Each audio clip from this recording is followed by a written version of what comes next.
पुन्हा एकदा तुम्हा सगळ्यांचं स्वागत आहे ब्रिलियंट माने सरांच्या मॅथ्सवाला ब्रिलियंट माने या ॲपमध्ये. थँक्यू म्हणा. आता बाबांनो, आता आपण जो चॅप्टर स्टडी करणार आहे हा चॅप्टर स्टडी करणार आहे म्हणजे आपली बॅच टोटली या ठिकाणी थेरी बेसिसवर नाही चाललेलं. तुम्हाला मॅथ्स शिकवून झालं या बेसिसवर चाललंय. हा IMP कोर्स आहे, बरोबर. याच्यामध्ये असं गृहीत धरण्यात आलेलं आहे की तुम्हाला तुमच्या रिस्पेक्टिव्ह टीचरने ते नॉलेज ऑलरेडी प्रोव्हाइड केलेलं आहे, म्हणजे ते तुम्हाला येतंय असं कन्सिडर करण्यात आलंय. आणि त्याच्यावर या ठिकाणी तुम्हाला माझ्याकडून इम्पॉर्टंट क्वेश्चन्स आणि थोडीफार प्रमाणामध्ये थेरी या पद्धतीने तुम्हाला शिकवलं जाते, बरोबर. समजलं. आता तुमच्या समोर जो मी IMP साठी चॅप्टर निवडलेला आहे तो चॅप्टर म्हणजेच आहे वेक्टर, 3D, लाईन आणि प्लेन. आणि एवढ्या सगळ्यांनी जे वेटेज कॅरी केलंय ते आहे 20 मार्क्स. किती मार्क? 20 मार्क्स. 20 मार्कांचं वेटेज आहे. समजतंय? कंपल्सरी ही 20 मार्क तुम्ही मिळवू शकता. म्हणजे बघा, तुम्हाला मॅथमॅटिक्समध्ये पास व्हायचं असेल तर वेक्टर चॅप्टर व्यवस्थितरित्या करा. आता याच्यामध्ये येणारे क्वेश्चनचे टाईप जनरली प्रत्येक वर्षी एक MCQ येतंय वेक्टरवर 2 मार्काचं. नंतर बाबांनो 1 मार्काचा एक क्वेश्चन तुम्हाला विचारला जातो 1 मार्काचा. आणि नंतर 2 मार्कामध्ये बी एखादा क्वेश्चन विचारला जातो. 3 मार्काचा जो सेक्शन C असतो त्याच्यामध्ये बी त्याचा क्वेश्चन असतो. आणि 4 मार्काला एक क्वेश्चन म्हणजे D सेक्शन, त्याच्यामध्ये बी वेक्टर, लाईन, प्लेन यांच्यापैकी कुणाचा तरी एक क्वेश्चन तिथं आपला येतो. समजतंय? एवढा सगळा टॉपिक आपल्याला याच्यामध्ये स्टडी करायचा आहे. बेसिक कन्सेप्ट ऑफ वेक्टर्स, याच्यामध्ये थेरॉटिकल प्रूफ्स आपण स्टडी करणार आहे. Scalar product, vector product, scalar triple product, 3D 3 dimensional geometry आणि लाईन अँड प्लेन. समजतंय? तर हे पार्ट आपल्याला याच्यामध्ये स्टडी करायचंय.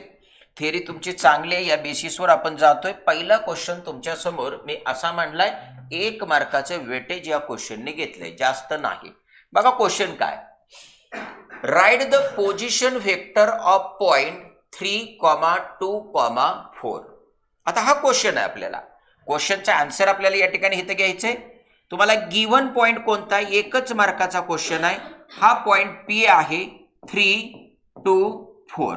आता या पॉइंटचा पोझिशन वेक्टर तुम्हाला मांडायचा आहे, पण विथ रिस्पेक्ट टू असा एखादा पॉइंट दिलाय का त्यांनी? नाही दिला.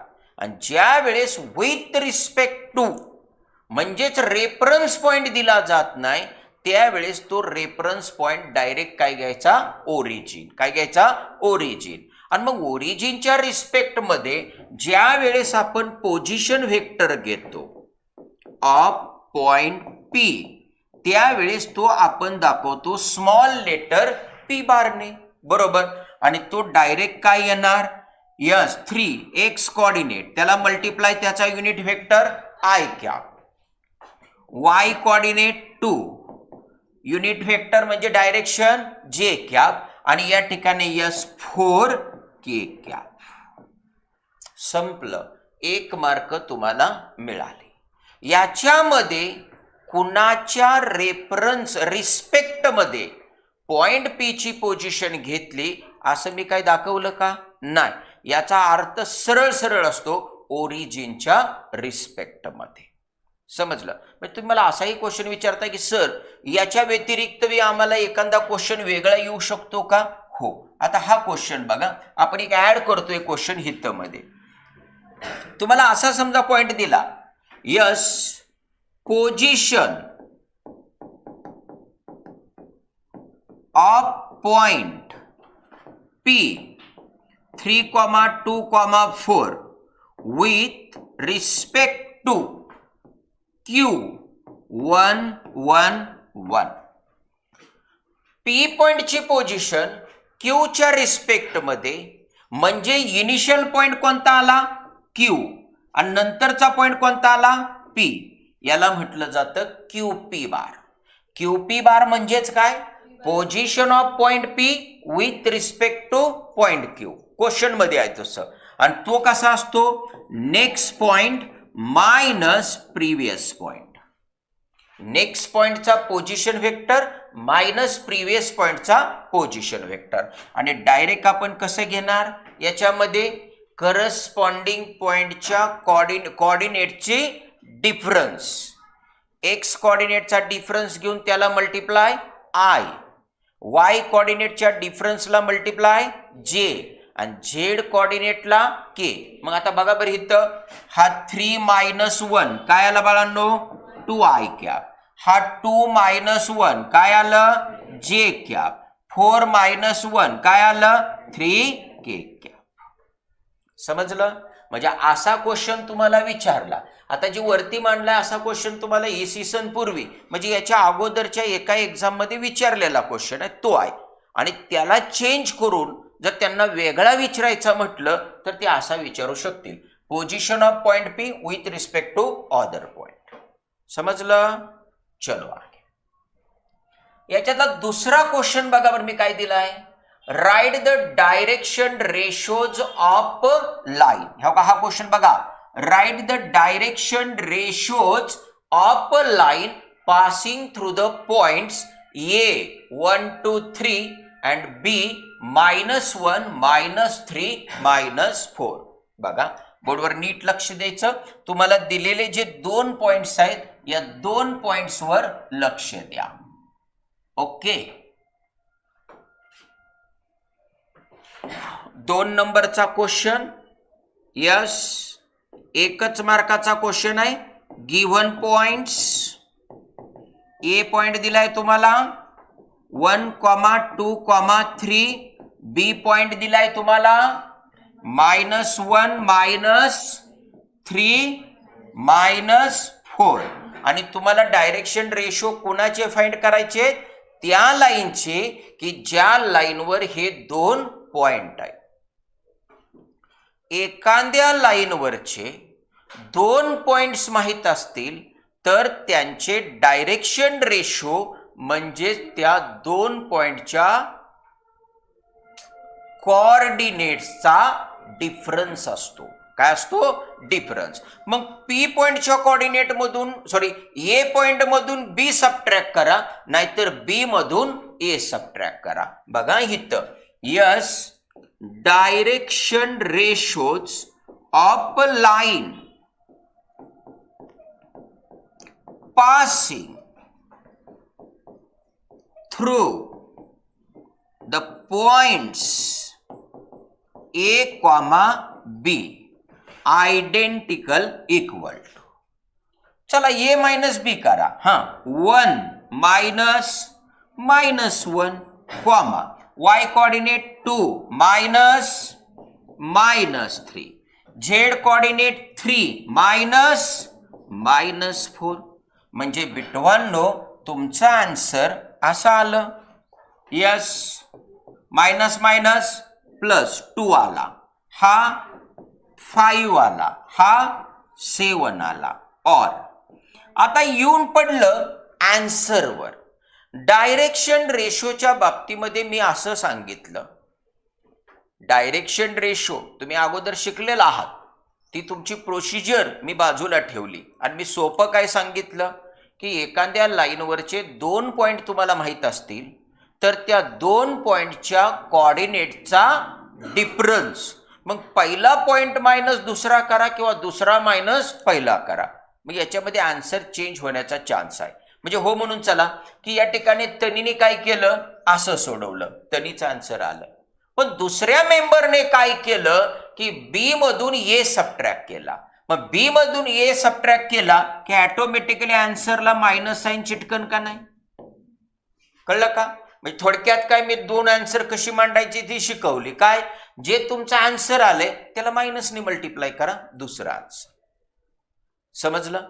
आणि एक महत्वाची गोष्ट ध्यानात ठेवायचं, लाईनला infinite number of direction ratio असू शकतात, पण डायरेक्शन कोसाइन युनिक असतात.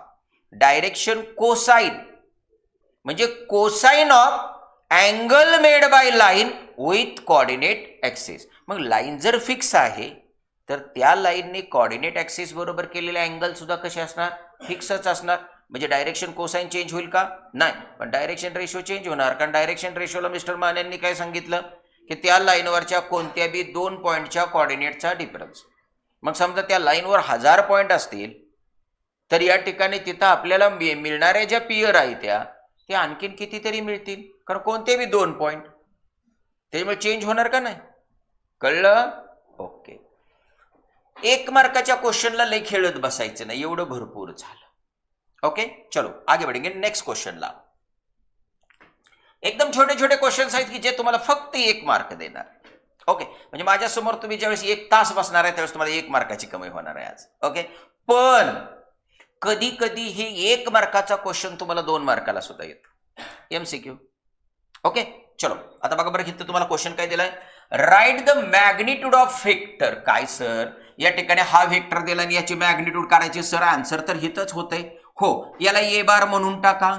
Yes, 3i cap plus 2j cap plus 4k cap आणि याची magnitude mod of A bar. कसा काढतो आपण?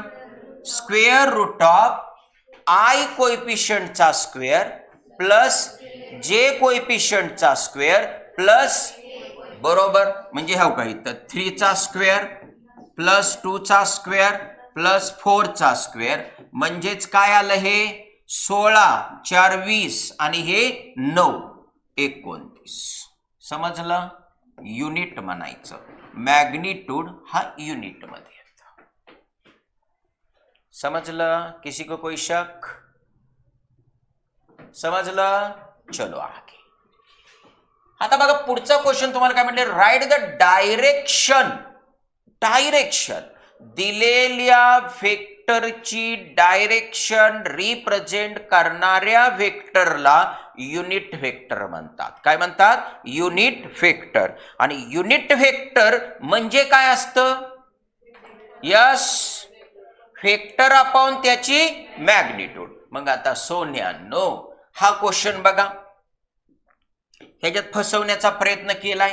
आता बघा, मी असं म्हटलं, let n cap be the unit vector of A बार.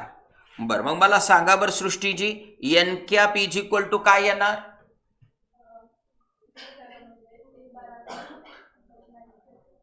तसं येणार. बसा खाली. तुम्ही क्वेश्चन नाही का वाचला? Right the direction vector of vector A bar with magnitude m. ए बार या व्हेक्टरची मॅग्निट्यूड तुम्हाला दिलेली आहे, बरोबर. आता त्या व्हेक्टरचं थुतार म्हणजे तोंड, डायरेक्शन कुणीकडे आहे हे आपल्याला माहित आहे का? नाही. ती या ठिकाणी यस अशी बी असू शकते आणि अशी बॅक साइडला बी असू शकते. म्हणून डायरेक्शन मध्ये 2 चिन्ह येणार, प्लस और मायनस.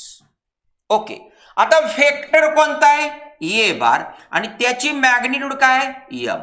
संपलं. तुम्हाला फसवण्याची पूर्ण तयारी त्यांनी हित केली होती. म्हणजे सृष्टीला काय दिसला? व्हेक्टर ए बार दिसला. सृष्टीने काय वाचलं? त्याचा युनिट व्हेक्टर काढायचा आहे. सृष्टीने डायरेक्ट लिहिलं plus A bar upon mod of A bar. सृष्टीला अर्धा मार्क मिळणार, बरोबर. दुसरी गोष्ट, तुमचा अर्धा मार्काची शिकार हित होणार प्लस और मायनस मध्ये. म्हणजे प्लस और मायनस मधले तुम्ही एकच चिन्ह घेतलं तरी मी तुम्हाला अर्धाच मार्क मिळणार. म्हणजे छोटीशी गलती, मोठा लॉस. 50% मार्क जातात तुमची. कारण क्वेश्चन किती मार्काचा आहे? 1 मार्काचा. तुम्हाला किती पडतोय? अर्धा. म्हणजे किती गेली? 50% मार्क जातात. त्याच्यामुळं व्यवस्थित पेपर सोडवायचा, डोळं व्यवस्थित ठेवून. चलो आगे बढ़ेंगे. हा क्वेश्चन बघा, write the direction angles of a line parallel to X axis.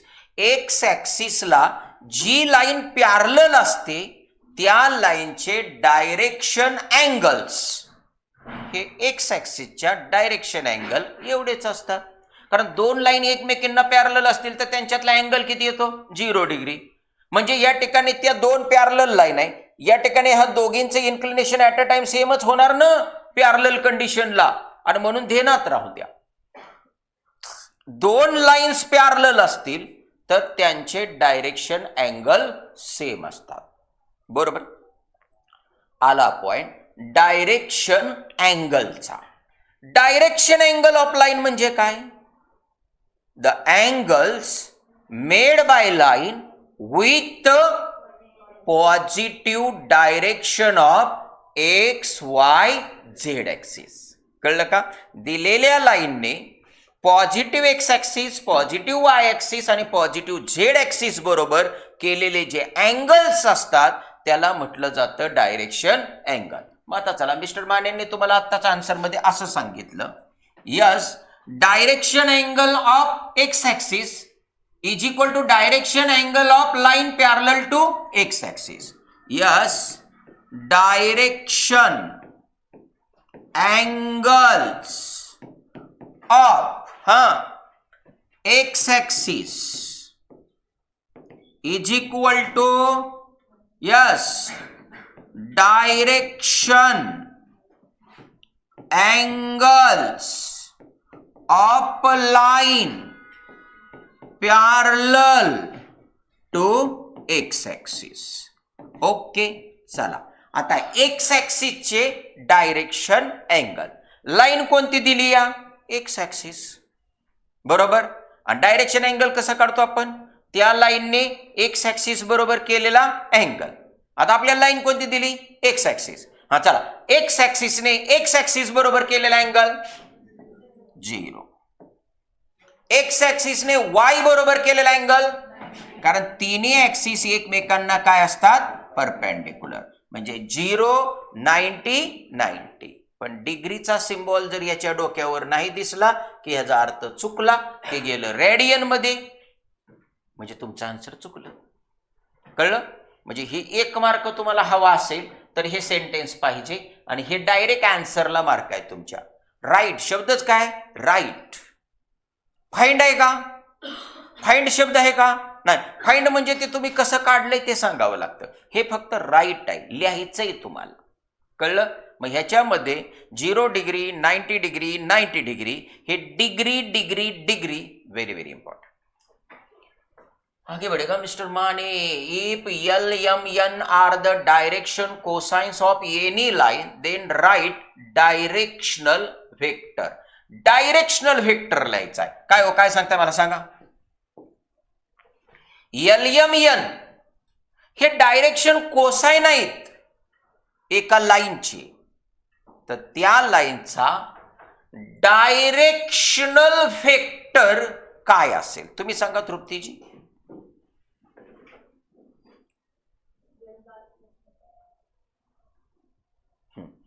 बसा, तुम्ही लेक्चरला बसायचं टाळताय, पण तुम्हाला येत बी नाही. कसं काय असं? अजून कोण सांगते मला? येस कमावजी. Any member? हा बोला, तुम्ही बोला. तुम्ही नाही, तुम्ही बसा, तुम्ही सांगा. तुम्ही बी लेक्चर टाळून खाली मान घालून बसताय. हा नाही येत, बसा खाली. हा सांगा.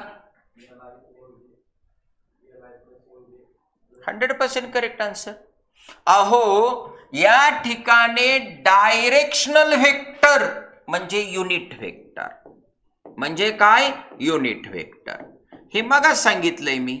आणि युनिट वेक्टरचे आय जे के चे कोएफिशियंट म्हणजेच त्या वेक्टरचे डायरेक्शन कोसाइन असतात. शिकलोय आपण. परत ऐका. दिलेल्या वेक्टरच्या युनिट वेक्टरचे आय जे के चे कोएफिशियंट म्हणजेच असतात डायरेक्शन कोसाइन ऑफ वेक्टर. मग इधर देखो ना यार. Yes L I cap plus M J cap plus N के क्या. संपलं. चलो आगे. हा क्वेश्चन बघा, 3 क्वेश्चन इथं आहेत. Write the distance of point P from X Y plane. एक question. Write the distance of point P, तोच पॉइंट आहे, फ्रॉम एक्स ऍक्सिस.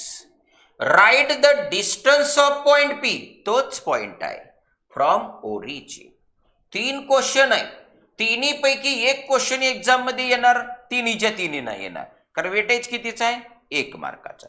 मग बाबांनो, तुम्हाला थोडीशी थेरी आठवली पाहिजे.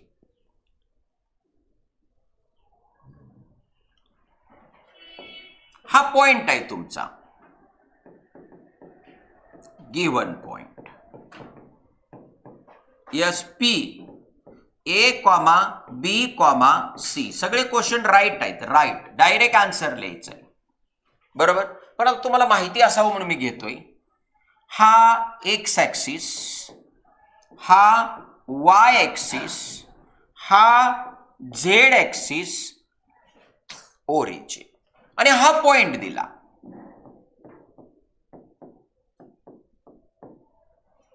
एक्स ऍक्सिसचं इक्वेशन काय हो? What are the equations of X axis? बरोबर, व्हेरी गुड.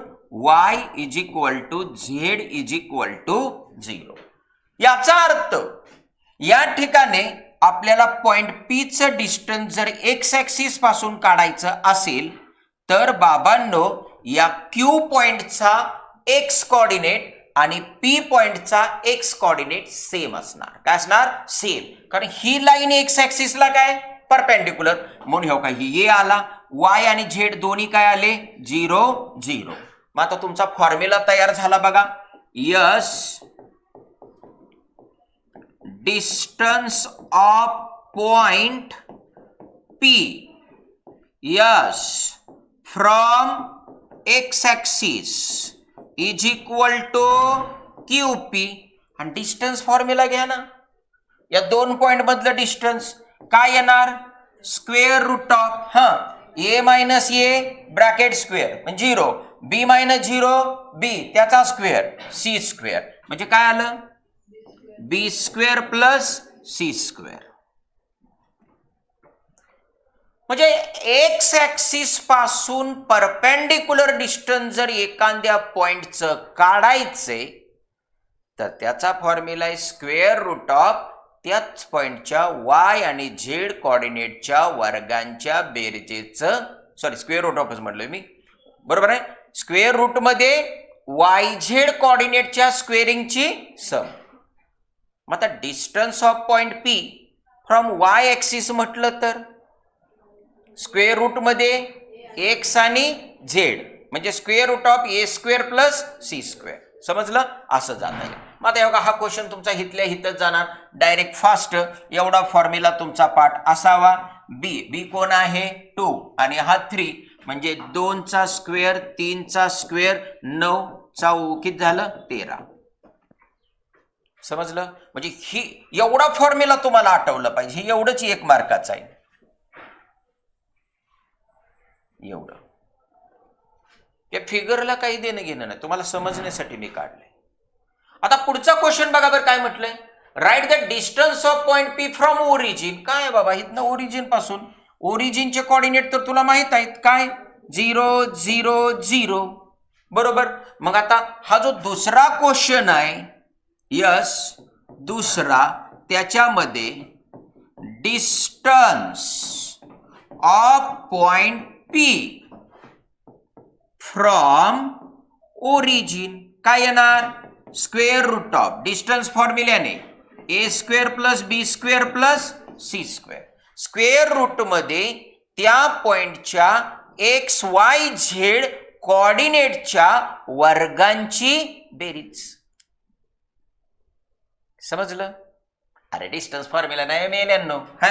ए मायनस 0 ब्रॅकेट स्क्वेअर प्लस बी मायनस 0 ब्रॅकेट स्क्वेअर. कळलं का? त्या पद्धतीने म्हणजे तुमचा आन्सर बघा लगेच तयार आहे इथं. यस स्क्वेअर रूट ऑफ बोला 1 square plus 2 square plus 3 square म्हणजे स्क्वेअर रूट ऑफ किती 14.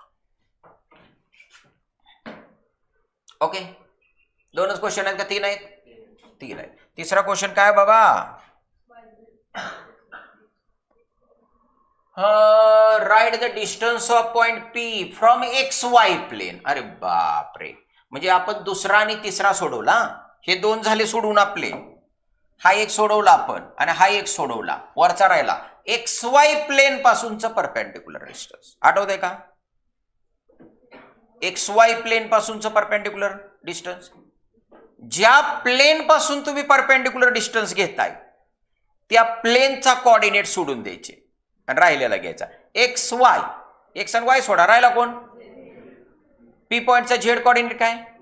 3. आलं तुमचं आन्सर 3. सोपी आयडिया. आणि ऍक्च्युअल मध्ये कसं असतं ते थोडंसं सांगून टाकतो तुम्हाला. आता हे बघा, इथं हा एक्स ऍक्सिस, हा वाय ऍक्सिस, हा ओरिजिन, हा झेड ऍक्सिस आणि इथं हा पॉइंट बी. नाही, ही फिगर नाही घेतली मी तिकडं, ती माझी नवीन फिगर आहे. मला जसं सोपं जाईल तसं मी फिगर काढली. मी ज्या प्लेन पासूनचं परपेंडिक्युलर डिस्टन्स काढायची ती प्लेन खाली काढली आहे, एक्स वाय. आता बघा, या एक्स वाय प्लेनचं इक्वेशन काय? Z is equal to 0. X Y प्लेनचं equation Z is equal to 0. Z is equal to 0 का? कारण एक्स वाय प्लेन मध्ये झेडचा फक्त एकच पॉइंट येतोय की ज्या पॉइंटचा झेड कोऑर्डिनेट काय? 0, आणि याच्यावरती मात्र झेड वाढत जातोय. म्हणजे या प्लेन मध्ये फिक्स कोण आहे? Z is equal to 0. मग आता ह्या बघा, हे परपेंडिक्युलर डिस्टन्स बरोबर. मग हा जो पॉइंट आहे क्यू, या पॉइंटचा एक्स कोऑर्डिनेट आणि वाय कोऑर्डिनेट हे याचेच येणार. या पॉइंट पी चे ए बी सी बरोबर. याचा या ठिकाणी एक्स कोऑर्डिनेट येणार, वाय कोऑर्डिनेट बी येणार आणि झेड कोऑर्डिनेट मात्र 0 येणार. कळलं? आणि मग डिस्टन्स फॉर्म्युल्याने काढणार आहोत, हे सी येणार. आणि जर सी पॉइंट जर निगेटिव्ह दिलेला असेल तर डिस्टन्स ऑलवेज मॉड्युलस घ्यायचा. मॉड ऑफ, समजा -3 आलंय, मॉड ऑफ -3 काय? 3. समजलं? समजलं? मग थोडीशी थिअरीवर कॉन्सन्ट्रेट करा. बघूया तुम्हाला काय कळलंय. मी हे तर थोडंसं मांडून देतोय, बघूया तुम्ही काय सांगताय मला. पटापटा पटापटा पटा तुम्हाला माहिती असावं म्हणून. Yes, distance of point P A, B, C number 1 from y axis. काय हो? y एक्सिस पासून पॉइंट P चं डिस्टन्स काय? स्क्वेअर रूट ऑफ y सोडून द्यायचा, a स्क्वेअर प्लस. बर, झेड एक्सिस पासूनच म्हटलं तर झेड कोऑर्डिनेट सोडून द्यायचा. हा, व्हेरी गुड. आणि बिटवांनो हिथं फ्रॉम वाय झेड प्लेन म्हटलं, वाय झेड, वाय आणि झेड सोडायचा, x, mod of x coordinate ये. समजलं? तर अशी थिअरी तुमची तोंडपाठ असेल तर असे एक मार्क, अहो 1 मार्काचा बी लय महत्वाचा आहे. ही थिअरी व्यवस्थित असली तरी या थिअरीवर डिपेंड करणारे पुढचे 3-3 मार्काचे क्वेश्चन तुम्हाला सुटणारच.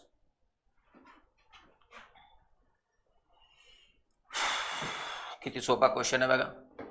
If G bar is a centroid of tetrahedron ABCD, then write G bar.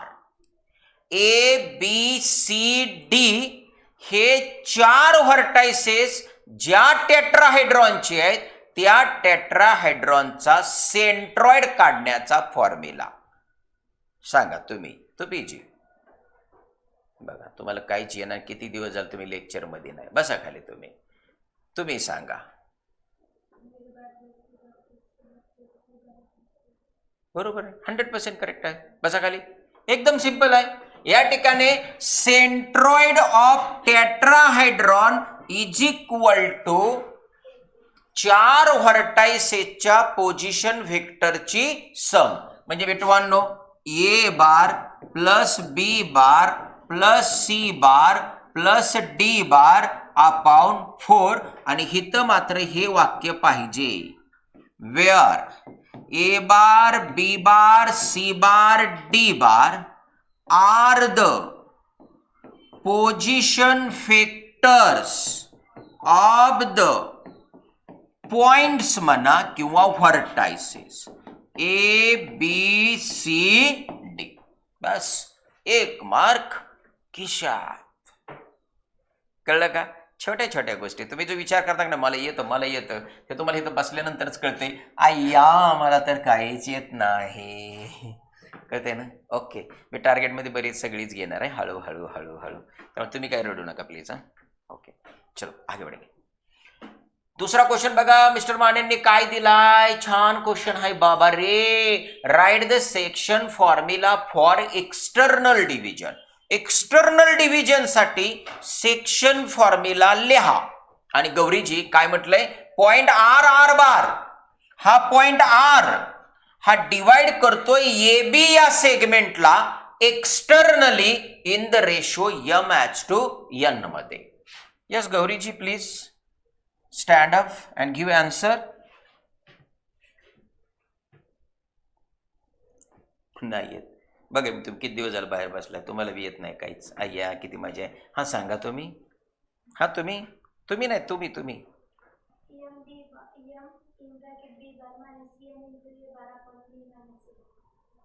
Upon m-n. बसा खाली दोघे बी. बाबांनो section formula for external division तुम्हाला माहित पाहिजे. या ठिकाणी तुम्हाला इथे एकदम सिंपल आहे ध्यानात ठेवण्यासाठी A B M N technique मध्ये एक्सटर्नल आता जो पॉइंट डिवाइड करतोय त्याचा position vector is equal to external म्हणजे मधी मायनस चिन्ह डिवाइडला मधी मायनस चिन्ह रेशो काय m/n m-n आणि क्रॉस मल्टिप्लिकेशन m ने b ला मल्टिप्लाय करा आणि n ने a ला M B bar minus N A bar. Section formula for external division. आणि इंटरनल डिव्हिजन असेल तर काय नाहीये मायनसच्या जागेवर फक्त आएगा प्लस. समजलं? समजलं हो. काही चुकलंय का इथं? काहीच नाही. कुछ भी नहीं. कुछ भी गलत नहीं हुआ. कुछ हो रहा है ना. अरे लास्ट मेंबर कुछ हो रहा है ना. 20 marks. Vector 3D line and plane हे चॅप्टर तुम्हाला 20 मार्क देणार आहेत. किती? 20 मार्क. हे 1 मार्काचे क्वेश्चन. राईट फक्त राईट आहे. कसं आलं ह्याच्याशी कुणाला देणं घेणं नाही. ओके चलो आगे बढ़ेगा मिस्टर माने. माझ्या म्हणण्याप्रमाणे इथले दोन्ही क्वेश्चन झालेले आहे. आगे बढ़ रहे. बघा तब्बल 7व्या क्वेश्चन मध्ये आपण आलोय. Yes write the geometrical meaning of vector A bar cross B bar. वारे वा मस्त क्वेश्चन आहे. What is the geometrical meaning of A bar cross B bar. A bar cross B बारचं ज्योमेट्रिकल मीनिंग काय असतं? Anyone?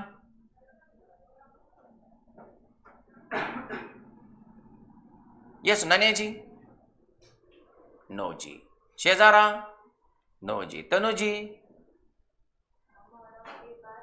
Geometrical meaning not definition. Definition कुठे विचारलं? Geometrical meaning A bar cross B bar म्हणजे काय? नागरे पाटील? हा yes बसा खाली. याचं ज्योमेट्रिकल मीनिंग आहे yes A bar cross B bar is a vector perpendicular to the plane of A bar comma B bar. Answer लिहून घ्या. पुस्तकात कुठंच क्वेश्चन नाही. आमच्या डोक्यातला क्वेश्चन आहे. Geometrical meaning of A bar cross B bar.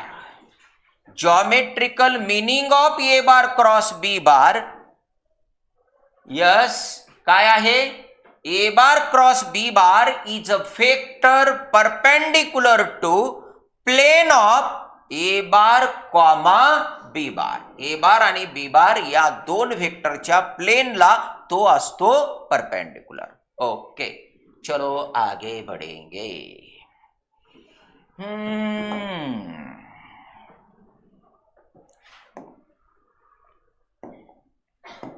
Okay. If theta is an acute angle between the vectors a bar comma b bar, then write a unit vector of a vector perpendicular to a bar comma b bar. बघा question कसा आहे. A bar आणि B bar या दोन vectors मधला angle काय? Theta. आता त्याचा उल्लेख किती होणार? थीटा दिलाय म्हणजे थीटा पर्यंत जावं लागतंय आपल्याला, बरोबर. असं विचार करू. पण याच्यामध्ये एक मार्काचा क्वेश्चन आहे. आता बघा इथे त्यांनी काय म्हटलंय, write a unit vector of a vector perpendicular to A bar comma B bar. A bar आणि बी बार या दोन व्हेक्टरच्या प्लेनला परपेंडिक्युलर असणाऱ्या व्हेक्टरचा युनिट व्हेक्टर एन क्या यस प्लस और minus.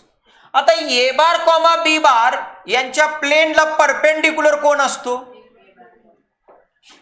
A bar cross B बार.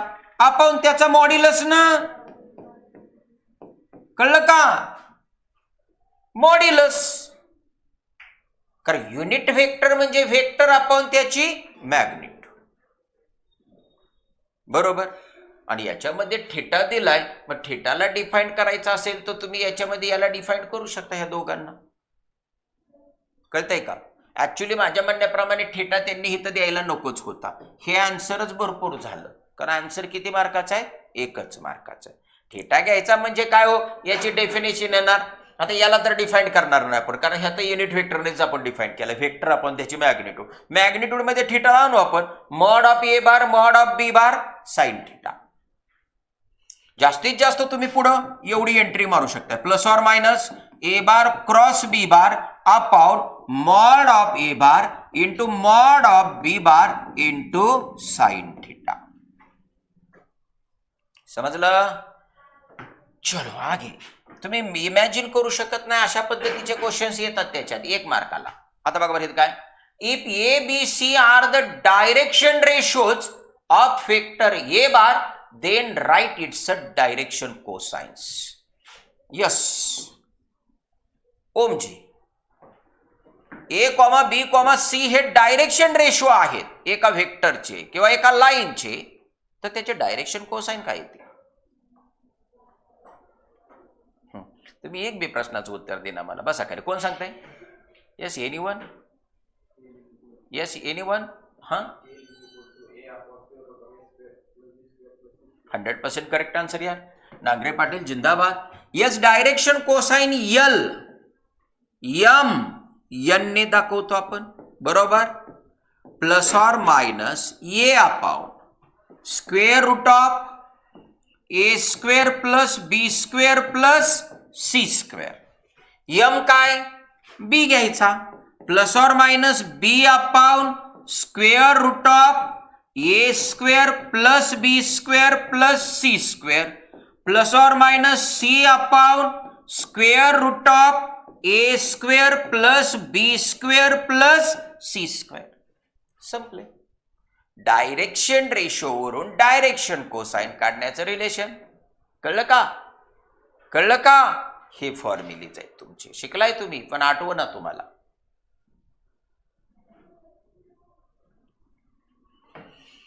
अरे बाप रे, मस्त क्वेश्चन, व्हेरी व्हेरी मस्त question. If θ1 θ2 θ3 be the angles made by any line L with coordinate axis, then find sin square θ1 plus sin square θ2 plus sin square θ3 is equal. आता बाबांनो, θ1 θ2 θ3 हे काय आहेत? एका लाईनने कोऑर्डिनेट ऍक्सिस बरोबर केलेले अँगल. दिलेल्या लाईनने कोऑर्डिनेट ऍक्सिस बरोबर केलेले जे अँगल्स असतात त्याला डायरेक्शन अँगल्स म्हणतो, की जे तुम्ही अल्फा बीटा गॅमा घेता. हे तर तुम्हाला फसवण्यासाठी सिम्बॉल चेंज आहे. म्हणजे तुम्हाला हे पाठ झालं का नाही तुमचं, yes cos square theta 1 plus cos square theta 2 plus cos square theta 3 काय येणार, 1 येणार ना. Cos square alpha plus cos square beta plus cos square gamma is equal to 1 हे माहित आहे का नाही. मग हे जर आहो ना यार नाही देणार तर चला हा साइन स्क्वेअरचं कन्व्हर्जन कॉस स्क्वेअर मध्ये करा. हा 1 मायनस कॉस स्क्वेअर थीटा 1 याच्यासाठी 1 मायनस कॉस स्क्वेअर थीटा 2 इथं 1 मायनस कॉस स्क्वेअर थीटा 3. आता इथं बघा 1 1 1 किती आलं 3 मायनस ह्या कॉस स्क्वेअर मधनं मायनस कॉमन घेतलं तर इथं काय आलं cos square theta 1 plus cos square theta 2 plus cos square theta 3 आणि हे आलं 3 मायनस 1 इज इक्वल टू 2. हे तोंडपाठ पाहिजे, पाठ नसल्यामुळे तुम्हाला एवढं सगळं करावं लागलं. समजलं.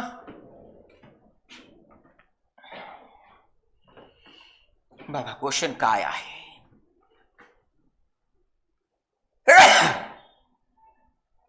If the vectors 2i minus 3j plus 4k and pi plus 6j minus 8k are collinear then find p square. 2 मार्काचा question आहे हा. आता 2 वेक्टर्स इथं आपण म्हटलं लेट पहिल्या वेक्टरला ए बार म्हटलं सुटसुटीत असलंच पाहिजे, लिहावं लागतं. हे डायरेक्ट आन्सर आणि फास्ट शॉर्टकट मार्क बी शॉर्टकट मध्ये 2 पैकी डायरेक्ट दुसरा मार्क देतील तुम्हाला म्हणजे 1 mark. Yes P I plus 6j minus 8k हे 2 कसे आहेत.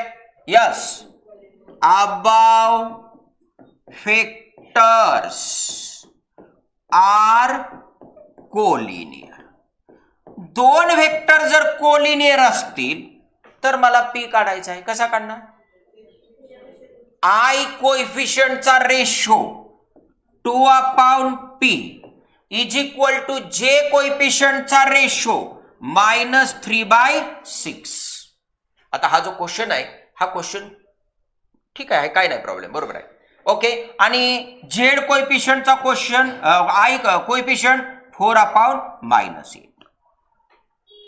2 वेक्टर जर कोलिनियर असतील तर पहिला पॉइंट तुम्हाला वेगवेगळे त्याच्यामध्ये डेफिनेशन.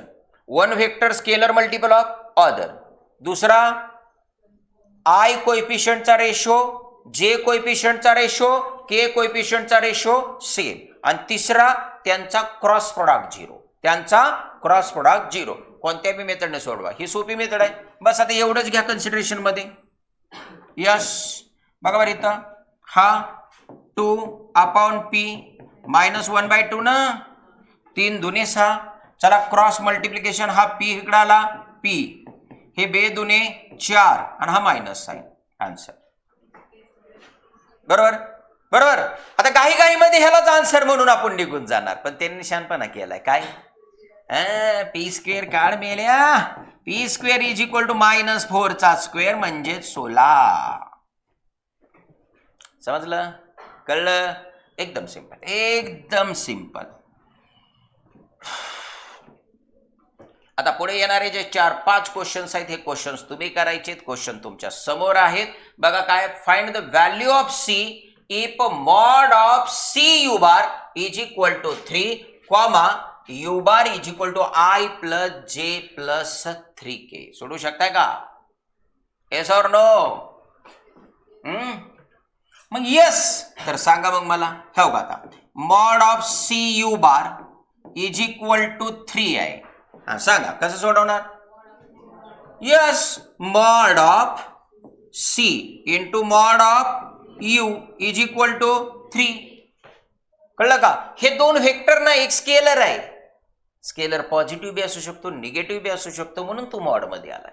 कळलं. आणि आता बघा बरं इथं yes mod of C mod of U दिलाय ना तुम्हाला.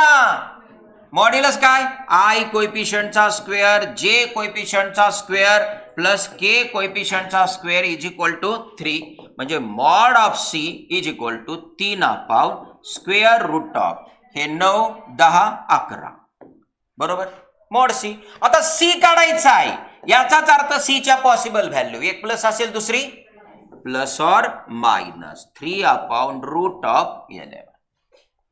समजलं का? 2 मार्क मिळणार तुम्हाला 2.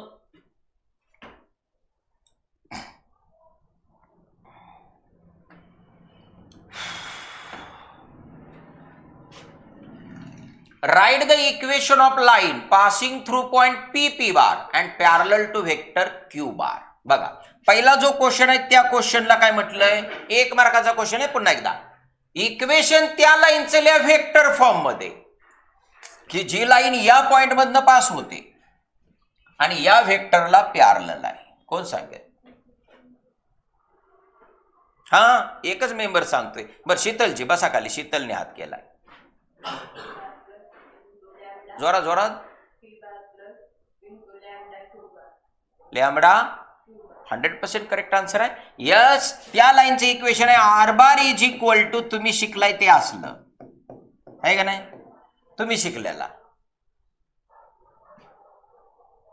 Passing through A bar and parallel to vector B bar. पण याला डिमांड नाही इथं काहीच.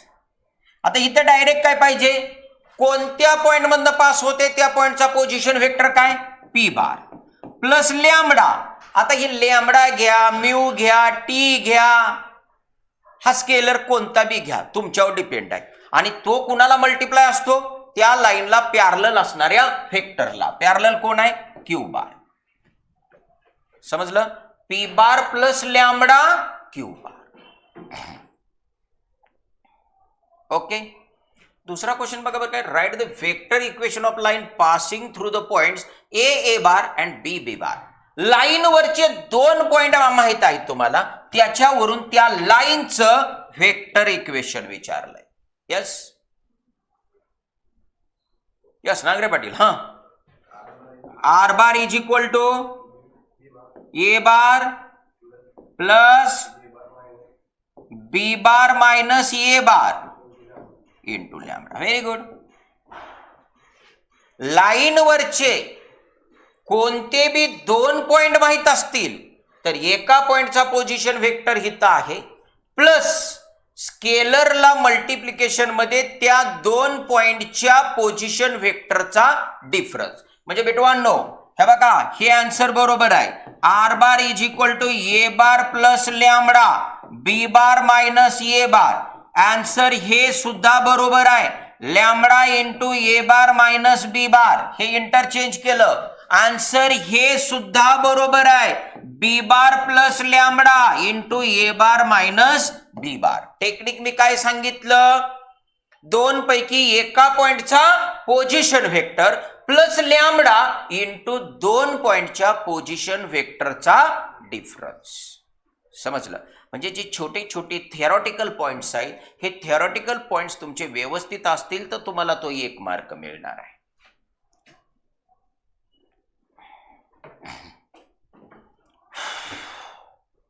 If R bar is equal to A1 bar plus lambda B bar, R bar is equal to A2 bar plus mu B bar are parallel lines. अहो parallel line हा शब्द सुद्धा द्यायला नको होता.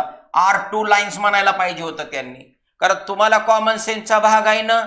कारण या लॅम्बडा आणि म्यू या 2 पॅरामीटरला मल्टिप्लिकेशन मध्ये असणारा व्हेक्टर डायरेक्ट सेम दिलाय. याचाच अर्थ या ठिकाणी बी बार या लाईनला पॅरलल आहे बी बार या लाईनला पॅरलल आहे. ऑटोमॅटिकली त्या 2 लाईन सुद्धा एकमेकींना काय झाल्या पॅरलल. आणि 2 पॅरलल लाईन्स मधलं डिस्टन्स काढण्याचा फॉर्म्युला तुम्हाला मांडायचा आहे. येतोय का? हा सांग जोरात. A2 बार मायनस A1 बार इंटू म्हणजे क्रॉस डॉट